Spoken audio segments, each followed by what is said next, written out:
Hello दोस्तों, नमस्कार। एक बार फिर से आप सभी का मोस्ट वेलकम अपना इस YouTube channel an study stage पर। दोस्तों, आज का वीडियो आपके लिए बहुत ही ज़्यादा इम्पोर्टेंट होने वाला है। इस वीडियो में जो है कि हम आपके लिए लेकर के हैं बहुत ही शानदार सा क्वेश्चन बैंक का सवाल। ये जो आपका सवाल होगा ये सामाजिक विज्ञान का जो है कि 2011 से लेकर के 2025 तक जितने भी पूछे गए प्रश्न है उस सभी प्रश्न का तहलका मचाने वाले हैं। जो कि यह प्रश्न हल सहित प्रश्न उत्तर का समावेश है। यह क्वेश्चन बैंक से आज सवाल आए हैं। किससे? क्वेश्चन बैंक का आज सवाल हम कराने वाले हैं, ठीक ना। तो आप लोग जल्द से जल्द लाइव सेशन में जुड़ जाइए, ठीक ना। जल्द से जल्द लाइव सेशन में जुड़ जाइए। क्वेश्चन बैंक का इस वीडियो में हम सवाल कराने वाले हैं, बिल्कुल सही है। उसके बाद आगे हम स्टार्ट होते हैं। इस वीडियो को जो है कि अपने दोस्तों के पास ज़्यादा से ज़्यादा संख्या में शेयर कीजिए, लाइक का बटन प्रेस कर दीजिए और अगर आप इस चैनल पर नए हैं तो चैनल को सब्सक्राइब जरूर कर लेंगे, ठीक ना।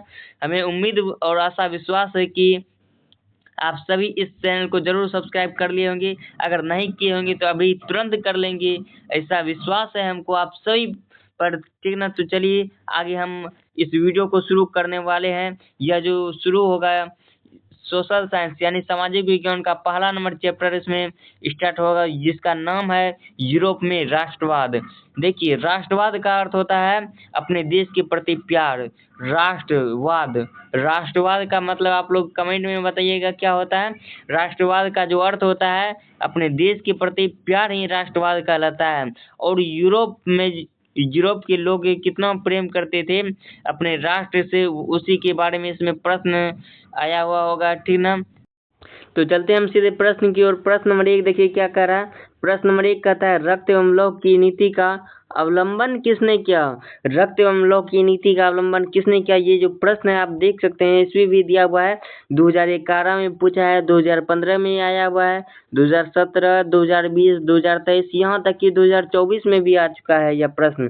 तो समझ सकते हैं आप कि यह प्रश्न कितना इम्पोर्टेंट है। और यह प्रश्न और एक तरह से पूछा जा सकता है कि रक्त और लौह की नीति का संबंध किससे है? तो इसका भी जवाब आप लोग कमेंट बॉक्स में दीजिएगा। तो इसका सही जवाब सभी बच्चे का आ रहा है कमेंट में सही उत्तर। इसका जो सही उत्तर होगा क्या होगा भाई साहब? इसका जो करेक्ट आंसर हो जाएगा ऑप्शन नंबर सी, अर्थात बिस्मार्क। क्या हो जाएगा इसका correct answer? Option number C, Bismarck. रक्त एवं लौह की नीति का अवलंबन किसने किया? तो बिस्मार्क साहब ने किया, ठीक ना। आ गया समझ में। आगे बढ़ते हैं हम सीधे 2 नंबर प्रश्न की ओर आते हैं। 2 नंबर देखते हैं प्रश्न क्या है। 2 नंबर जो हमारा प्रश्न है यहाँ स्क्रीन पर आ चुका है। आप लोग इसका चाहे तो कमेंट बॉक्स में आंसर लिखिए। 2 नंबर प्रश्न कहता है हमारा, क्या कहता है भैया? तो 2 नंबर प्रश्न कहता है गैरिबाल्डी पेशे से क्या था? गैरिबाल्डी जो है कि क्या करता था? वह पेशे मतलब व्यवसाय कौन सा करता था? तो ये जो गैरिबाल्डी था नाविक था, नाव चलाने वाला था। गैरिबाल्डी पेशे से क्या था? नाविक। तो आप लोग समझ सकते होंगे कि नाविक किसको कहते हैं? नाव चलाने वाले को, ठीक है ना। तो ये प्रश्न भी इम्पोर्टेंट था। देखिए 3 बार आया हुआ है, 2012 में, 2014 और 2019 में भी आया हुआ है। तो आगे बढ़ते हैं। 3 नंबर प्रश्न कहता है, तीसरा नंबर प्रश्न है जर्मन राइन राज्य का निर्माण, जर्मन राइन राज्य का निर्माण किसने किया? जर्मन राइन राज्य का निर्माण किसने किया? तो आपका करेक्ट आंसर क्या आ रहा है? आपका करेक्ट आंसर होना चाहिए, क्या जानते हैं? जर्मन राइन राज्य का निर्माण किया था नेपोलियन बोनापार्ट ने। जर्मन राइन राज्य का निर्माण किसने किया था? तो आपका सही उत्तर होना चाहिए नेपोलियन बोनापार्ट, ठीक है ना। आगे बढ़ते हैं। देखिए ये प्रश्न भी 4 बार आया हुआ है। 2014 में पूछा है, 16 में, 2022 और 2023 में भी आया हुआ है। तो आगे या 2026 में आने का चांस रहता है। तो आप लोग इस प्रश्न को देख करके जाइएगा, ठीक है ना। तो आगे बढ़ते हैं। 4 नंबर प्रश्न देखते हैं। चौथा नंबर प्रश्न कहता है सन 1870 में, कब बोला है? सन 1870 में फ्रांस और प्रसा के बीच युद्ध कहाँ हुआ था? तो आपको ये ध्यान में रखना होगा कि फ्रांस और प्रसा के बीच जो से 1870 में युद्ध हुआ था वो हुआ था सेडोन में। कहाँ हुआ था? सेडोन में। यह प्रश्न याद नहीं तो ऐसे भी पूछ सकता है कि सेडोन का युद्ध कब हुआ था? 1870 में। किनके बीच? फ्रांस और प्रसा के बीच। तो आ गया होगा समझ में। आगे बढ़ते हैं, हम देखते हैं सीधा 5 नंबर प्रश्न। 5 नंबर जो हमारा प्रश्न है कहता है जेनेवा संधि कब हुई थी? जेनेवा का जो समझौता हुआ था, संधि कब हुआ था? तो इसका करेक्ट आंसर होना चाहिए ऑप्शन नंबर ए, 1954 ईस्वी। जेनेवा की संधि कब हुई थी? 1954 ईस्वी, ठीक ना। आ रहा है समझ में। तो आपको इसे ध्यान में रखना। आगे बढ़ते हैं, 6 नंबर प्रश्न को हम देखते हैं। तो 6 नंबर प्रश्न दिखाई दे रहा है आपकी स्क्रीन पर, किस युद्ध के बाद जर्मनी का एकीकरण हुआ? किस युद्ध के बाद जर्मनी का एकीकरण हुआ? तो आपको याद रखना है कि 1870 ईस्वी में युद्ध हुआ था। कौन सा युद्ध हुआ था 1870 में? सेडॉन का युद्ध। तो आपका करेक्ट आंसर क्या होना चाहिए? ऑप्शन नंबर डी, सेडॉन का युद्ध, ठीक ना। तो हमें उम्मीद है कि आप सब इस वीडियो को जो है कि शेयर कर दिए होंगे। आपका जो प्यारा दोस्त है ना, उसको एक बार आप सभी मिल करके शेयर कर दिए होंगे और लाइक का बटन प्रेस कर देंगे। लाइक का बटन एक बार दबा दीजिए जोरदार तरीके से। लाइक का बटन दबाने में पैसा नहीं लगता है, ठीक ना, फ्री में दबाना पड़ता है। एक बार सिर्फ अपना हाजिरी बना दीजिए। और अगर सब्सक्राइब नहीं किए हैं तो सब्सक्राइब भी कर लेंगे, सब्सक्राइब भी कर लेना है आपको। सब्सक्राइब अगर नहीं किए हैं ना आप लोग तो जरूर कर लीजिएगा, क्योंकि इससे बहुत आपको लाभ मिलने वाला है। तो आपको इससे उम्मीद है, ये रिक्वेस्ट है कि आप प्लीज इस चैनल पर अगर नए हैं तो चैनल को जरूर सब्सक्राइब कीजिए, ठीक है। अपने दोस्तों को भी बुलाइए, जोड़िए। तो हम आते हैं सीधा प्रश्न पर थे। तो देखिए प्रश्न हमारा कहाँ तक कर लिए थे। प्रश्न जो है कि हमारा हो गया था कहाँ तक, 6 नंबर प्रश्न तक तो हो गया था, सेडोन का युद्ध, ठीक ना, बता दिए थी। आगे बढ़ते हैं 7 नंबर प्रश्न। 7 नंबर प्रश्न कहता है यंग, यानी कि यंग मतलब युवा, युवा पीढ़ी जो है, यंग यूरोप या इटली की स्थापना किसने किया? यंग यूरोप या यंग इटली की स्थापना अगर आपसे पूछा जाएगा तो इटली का कौन था इसमें? काउंट काबोर वही था, उसके बाद मेजिनी था, गैरिबाल्डी था। लेकिन यंग इटली का स्थापना क्या था, किसने? जो इटली का मसीहा कहा जाने वाला है पुरुष, वो है भाई साहब मेजिनी। अब बताइएगा आप, मेजिनी का जन्म कब हुआ था? मेजनी का जो जन्म हुआ कब हुआ था, कमेंट बॉक्स में बताइए। इसका जन्म जो हुआ था 1870 ईस्वी में हुआ था। मेजनी का जन्म सॉरी कब हुआ था? 1805 ईस्वी में। मेजनी का जन्म कब हुआ था? 1805 ईस्वी में, ठीक ना। तो मेजनी का जन्म आपको भी याद रखना है, 1805 में हुआ था मेजनी का जन्म। उसके बाद आगे हमारा प्रश्न है 8 नंबर। 8 नंबर प्रश्न जो है हमारा बहुत ही शानदार प्रश्न है। कहता है टीपू सुल्तान कहाँ के शासक यानी कि राजा थे? टीपू सुल्तान जो है कहाँ के राजा थे? तो आपका जवाब होना चाहिए क्या? मैसूर का शासक यानी मैसूर का राजा था, ठीक ना। तो आपका 8 नंबर प्रश्न तक हो गया था। आगे बढ़ते हैं 9 नंबर प्रश्न। 9 नंबर प्रश्न देखिए क्या कहता है। 9 नंबर जो हमारा प्रश्न है कहता है यूरोप का मरीज किसे कहा जाता है? यूरोप का मरीज किसे कहा जाता है? तो आपका करेक्ट आंसर होना चाहिए क्या? तुर्की को कहा जाता है। यूरोप का मरीज किसे कहा जाता है? तुर्की को। अगला क्वेश्चन है फ्रैंकफर्ट की संधि कब हुई? फ्रैंकफर्ट की संधि कब हुई थी? तो आपको याद कर लेना 1871 ईस्वी में फ्रैंकफर्ट की संधि हुई थी, ठीक है। बहुत ही ज्यादा इंपॉर्टेंट प्रश्न है ये, क्योंकि यह जो प्रश्न है देख सकते हैं आप 2020 में और 2021 में पूछ दिया, उसके बाद 2022 में, अर्थात 3 बार आ चुका है, ठीक ना। आपको ध्यान में रखना है। आगे बढ़ते हैं 11 नंबर प्रश्न कहता है वीना सम्मेलन, क्या कहता है? वीना सम्मेलन कब हुआ था? वीना सम्मेलन कब हुआ था? तो आपको याद कर लेना, क्या वो जानते हैं 1815 ईस्वी में वीना सम्मेलन हुआ था।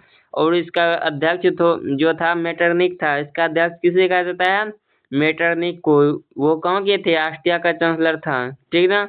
आपको याद कर लेना ये चीज। आगे बढ़ते हैं 12 नंबर प्रश्न कहता है 12 नंबर जो प्रश्न है काउंट कावर को विक्टर इमैनुअल ने किस पद पर प्रयुक्त किया? मतलब काउंट कावर को विक्टर इमैनुअल ने क्या बनाया था? प्रधानमंत्री। तो इसका सही उत्तर क्या जगह? ऑप्शन नंबर सी, प्रधानमंत्री।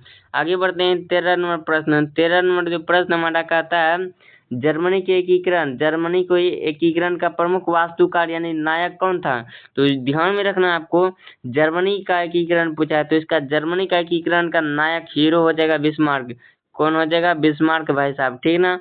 वही अगर इटली का पूछता, अगर इटली का पूछता तब मेजिनी होता, इटली का पूछता तब मेजिनी, लेकिन जर्मनी का पूछा है तो क्या हो जाएगा? बिस्मार्क, ठीक ना। आगे बढ़ते हैं 14 नंबर प्रश्न कहता है इटली और जर्मनी के एकीकरण के विरुद्ध निम्न में से कौन था? तो इसका करेक्ट आंसर क्या हो जाएगा? ऑस्ट्रिया था। इंग्लैंड नहीं था, रूस भी नहीं था और प्रसा भी नहीं था। इटली और जर्मनी के एकीकरण के विरुद्ध मतलब खिलाफ कौन था? ऑस्ट्रिया था, ठीक ना। आपको ध्यान में रखना। आगे बढ़ते हैं 15 नंबर प्रश्न जो कि आपके स्क्रीन पर आ चुका है, देख सकते हैं आपके स्क्रीन पर आ गया है। कहता है 15 नंबर प्रश्न इटली के एकीकरण में निम्न में से किसका संबंध नहीं है? ध्यान से पढ़िएगा, यहाँ प्रश्न में थोड़ा सा पेच घुमा दिया है कि नहीं दे दिया है। इटली के एकीकरण में किसका संबंध नहीं है? तो इटली का जो एकीकरण हुआ था उसमें बिस्मार्क का योगदान था, नहीं था, क्योंकि बिस्मार्क जर्मनी के एकीकरण में था। तो इसका correct answer option number A हो जाएगा। और अगर बात करें मेजिनी का, तो संबंध था, काउंट काबुर भी था और गैरिबाल्डी, यानी कि तीनों का संबंध था, लेकिन प्रश्न में दे दिया है किसका संबंध नहीं था। तो इसका करेक्ट आंसर क्या होना चाहिए? ऑप्शन नंबर ए होना चाहिए, बिस्मार्क। ठीक है ना। आगे बढ़ते हैं। 16 नंबर प्रश्न कहता है, 16 नंबर जो प्रश्न है, जर्मनी के एकीकरण के लिए कौन उत्तरदायी था? जर्मनी के एकीकरण के लिए उत्तरदायी पूछा है, कौन था? तो इसका करेक्ट आंसर हो जाएगा ऑप्शन नंबर बी, बिस्मार्क था। ठीक है ना।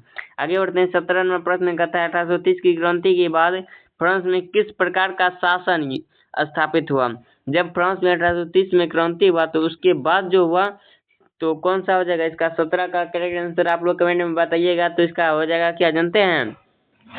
इसका करेक्ट आंसर हो जाएगा संवैधानिक राजतंत्र। इसका करेक्ट आंसर क्या होना चाहिए? संवैधानिक राजतंत्र। ठीक ना।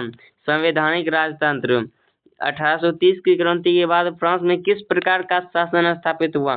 संवैधानिक राजतंत्र, यानी कि जब 1830 की क्रांति हुआ, तो उसमें संविधान के अंतर्गत उसमें चेंज हुआ, उसमें अच्छा काम किया गया। ठीक है, वही हुआ। उसके बाद 18वां प्रश्न को देखते हैं। कहता है, इटली के एकीकरण में निम्न में से किसका योगदान किया गया है? मतलब इटली के एकीकरण में किसका योगदान है? यहाँ पर देखिए, इटली के एकीकरण जो हुआ था, उसमें उसका नायक, यानी इटली के एकीकरण का नायक कौन हो जाएगा? तो इसका नायक जो हो जाएगा, सभी हो जाएगा, इनमें से सभी। क्यों भाई? क्योंकि इसमें इटली का जो एकीकरण हुआ था, उसमें विक्टर एमानुएल प्रधानमंत्री था, काउंट काबूर ने बनाया था, गैरिबाल्डी और मेजिनी, तो इधरों तो गैरिबाल्डी तो वहाँ का हीरो था और मेजिनी तो सबसे बढ़िया मसीहा था। तो इसका करेक्ट आंसर क्या होना चाहिए? ऑप्शन नंबर डी होना चाहिए, इनमें से सभी। आगे बढ़ते हैं। 19 नंबर प्रश्न करता है, निम्न में से किसके योगदान से इटली का एकीकरण पूर्ण हुआ? इटली का एकीकरण किसके योगदान से पूर्ण हुआ? तो इनमें से सभी हो जाएगा। 19 का ऑप्शन नंबर डी होना चाहिए। आप लोगों का क्या राय है? देखिए, हाँ, सभी कोई जवाब दे रहे हैं कि 19 का डी, 19 का डी। तो करेक्ट आंसर है, बिल्कुल सही है। इसमें जो है कि कोई दांव पेच नहीं है। ठीक ना। 19 का हो गया। आगे बढ़ते हैं। अब कितना नंबर होना चाहिए? 20 नंबर का। ठीक है ना। 20 नंबर का देखिए, इसको थोड़ा सा जूम कर लेते हैं ताकि आपको देखने में कोई भी कठिनाई नहीं हो। तो 20 नंबर प्रश्न आ चुका है। आप लोग इसका कमेंट बॉक्स में आंसर दीजिएगा। बहुत ही प्यारा सा प्रश्न है। जेनेवा संधि या समझौता कब हुआ था? जेनेवा समझौता कब हुआ था? 1954 ईस्वी में। जेनेवा समझौता कब हुआ था? 1954 ईस्वी में। आपको याद कर लेना है। आगे बढ़ते हैं। 21 नंबर जो प्रश्न है, ये भी थोड़ा सा बहुत प्यारा क्वेश्चन है। जिब्रेलिन, देखिएगा, ये प्रश्न जो है कि पहली बार हमको दिखाई दे रहा है। 21 नंबर प्रश्न, इसका करेक्ट आंसर क्या होगा? जिब्रेलिन संबंधित था। ओह, याद आया, जिब्रेलिन जो है व्यापारियों से संबंधित था, व्यापारी से। आगे बढ़ते हैं। 22 नंबर प्रश्न कहता है, हेगेल किस देश का दार्शनिक था? हेगेल किस देश का दार्शनिक था? तो आपका करेक्ट आंसर होना चाहिए जर्मनी का। हेगेल कहाँ का दार्शनिक था? जर्मनी का। क्योंकि हेगेल जो है बिस्मार्क के प्रभाव से प्रभावित था हेगेल, और बिस्मार्क था कहाँ का? जर्मनी का। तो इसीलिए 22 का ऑप्शन नंबर सी क्या हो जाएगा? बिल्कुल करेक्ट। 23 नंबर प्रश्न कहता है, राष्ट्रीय आंदोलन का केंद्र जेनो विश्वविद्यालय कहाँ स्थित है? राष्ट्रीय विद्यालय का केंद्र जेनो विश्वविद्यालय, जहाँ पर कार्ल मार्क्स जो कि पढ़ाई किए थे, वो कार्ल मार्क्स का जन्म हुआ जर्मनी में, थे वहीं पर किए थे, जर्मनी में। ठीक ना। 23 का ऑप्शन नंबर क्या हो जाएगा? बी, बिल्कुल करेक्ट आंसर हो जाएगा। आगे बढ़ते हैं। 24 नंबर प्रश्न जो है कि बहुत ज्यादा इंपॉर्टेंट है। 24 नंबर प्रश्न कहता है हमारा, क्या कहता है? देखिएगा, ध्यान से सुनिएगा। 24 नंबर प्रश्न है, मेजिनी का संबंध किस संगठन से था? मेजिनी का संबंध किस संगठन से था? तो इसका करेक्ट आंसर क्या हो जाएगा? इसका जो करेक्ट आंसर हो जाएगा, कार्बोनरी संगठन से। मेजिनी का संबंध किस संगठन से था? कार्बोनरी संगठन। ये बहुत ही इंपॉर्टेंट क्वेश्चन है। 24 नंबर आपको ध्यान में रखिएगा, आ सकता है एग्जाम में। आगे हम बढ़ते हैं। आगे हमारा 25 नंबर प्रश्न कहता है, 25 नंबर जो प्रश्न है हमारा, कहता है कोथूस, सॉरी यहाँ पर मिस्टेक हो गया है थोड़ा सा। कोथूस का संबंध किस देश से है? कोथूस का संबंध जो है किस देश से है? तो इसका करेक्ट आंसर होना चाहिए ऑप्शन नंबर डी, हंगरी। कोथूस का संबंध किस से? तो इसका करेक्ट आंसर क्या आ जाएगा? ऑप्शन नंबर डी, कोथूस का संबंध हंगरी देश से था। ठीक ना। आगे बढ़ते हैं। 26 नंबर प्रश्न। 26 नंबर जो प्रश्न है हमारा, कहता है, ध्यान दीजिएगा, कहता है 26 नंबर प्रश्न, फ्रांसीसी क्रांति कब? फ्रांस का क्रांति कब हुआ था? शुरू जो हुआ था फ्रांस में क्रांति हुआ था 1789 ईस्वी में, ठीक ना। आगे बढ़ते हैं 27वां प्रश्न, राष्ट्रीय आंदोलन का केंद्र जेनोवा विश्वविद्यालय कहाँ स्थित है? और ये तो बता ही दिए थे, जर्मनी में स्थित है। अगला हमारा प्रश्न है, निम्न में से किस सम्मेलन में जर्मनी की क्षतिपूर्ति राशि को कम कर दिया? तो लॉसने सम्मेलन इसका बहुत शानदार सा जवाब हो जाएगा, लॉसने सम्मेलन, ठीक ना। 2023 में ये प्रश्न आया हुआ है। आगे बढ़ते हैं हम, कितना नंबर प्रश्न? 28 नंबर प्रश्न तो हो गया था। 29 नंबर प्रश्न को देखते हैं, वीनो कांग्रेस का मुख्य उद्देश्य क्या था?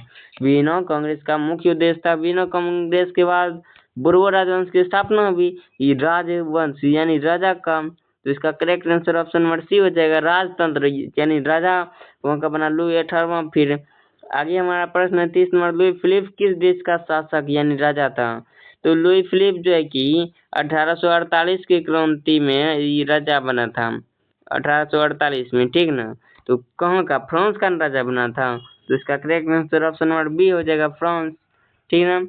तो आज आपके लिए लाए थे मात्र 30 प्रश्न ऑब्जेक्टिव एमसीक्यू, जो आपको बता चुके हम। आगे जो पार्ट होगा, पार्ट दूसरा नंबर पार्ट, वो भी आप लोग देखिएगा। उसमें जो है कि इसी चैप्टर का वह अंतिम एमसीक्यू यानी ऑब्जेक्टिव क्वेश्चन होगा, तो आप जरूर देखिएगा, ठीक ना। तो आप के लिए आज इतना ही 30 ऑब्जेक्टिव क्वेश्चन लाए थे। तो जय हिंद, वंदे मातरम। आगे मिलते हैं फिर अगले सेकेंड क्लास में, ठीक ना। आप लोग हंसते रहिए, मुस्कुराते रहिए, इसी आशा और विश्वास के साथ आप लोग चैनल को सब्सक्राइब कर लीजिए, ठीक ना। जय हिंद, वंदे